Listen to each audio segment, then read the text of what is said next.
লাখ টাকা চাই স্যার, দিলেও তো ছবি ভিডিও যা আছে সব ডিলিট করে দেবেন। ও এইভাবেই আমাকে ব্ল্যাকমেল করে। কোথায় পাবো আমি 20 লাখ টাকা?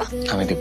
তুমি দিবা মানে? দেখো আমি টাকা দিয়ে হলেও আমি চ্যাপ্টারটা ক্লোজ করতে চাই। তোমার কোনো টাকা দিতে হবে না, আমি যেভাবে আছি সেভাবেই থাকি। তোমার কিছু করতে তো কোনো জীবন না নীলিমা, ভাগ্যে যা আছে মেনে নিতে হবে। ভাগ্য বদলাতে হবে। তুমি জীবনে একটা ভুল করে ফেলছো, ভুল নিয়ে সারা জীবন পড়ে থাকলে তো হবে না, এখান থেকে বের হয়ে আসতে হবে। তুমি কোনো চিন্তা করো না, আমি দেখি কি করা যায়। তুমি আমার জন্য এত কিছু কেন করছো রামিন? আমি সারা জীবন তোমার হাতের মাছের ঝোল লাউ চিনি খেতে চাই।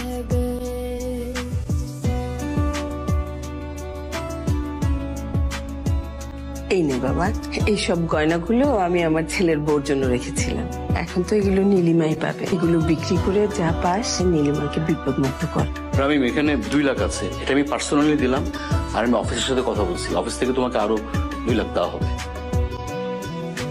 সাইন করেন। এই আমার ছবি আর ভিডিওগুলো কই? আছে এই যে। ছোট ট্যাপটা কই? ছোট ট্যাপটা কই? হ্যাঁ, ট্যাপটা কই? ছোট ট্যাব আমি তোর ট্যাব দিয়ে দিছি না। বিক্রি করে দিলে চার্জার এখানে কেন? চার্জার ছোট ট্যাপ বিক্রি করে। এটা অন্য চার্জার। ছোট ট্যাপটা কই? ওটার মধ্যে আমার ভিডিও আর ছবি আছে। বুঝছি তো যে আমি বিক্রি করতেছি। ট্যাপ কই? ট্যাপ। এই তো ট্যাপ। নীলিমার কোনো খোঁজ পেয়েছে? না বাবা, মেয়েটাকে কোথাও পেলাম না। মেয়েটা একেবারে হাওয়ার সাথে মিশে গেছে। হ্যালো, একটা দম্পতিকে গ্রেফতার করেছি। আপনি একটু দেখে শনাক্ত করেন তো তারা আপনার অভিযুক্ত আসামি কিনা। দেখেন তো এরা কিনা। না না না, এরা না।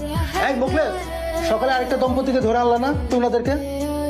আমি সাহেব দেখেন তো,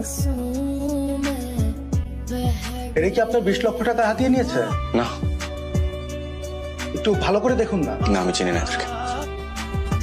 রামিম কেন মিথ্যা বললো ওনাকে? আমার ভালোবাসাটা মিথ্যা হলো নীলিমা, আমার ভালোবাসাটা সত্যি। তোমাকে একটা অনুরোধ করবো, হ্যাঁ, তুমি এই যে মাফ করার প্রতিদান যদি তুমি আসলেই চাও, কোনোদিন কারোর সাথে এরকম প্রতারণা করো না। ভালোবাসার নাম করে কারো মন ভেঙো না। আমার জীবনটা পুরো এক্সপোজ করে দিস। প্রেম একবারই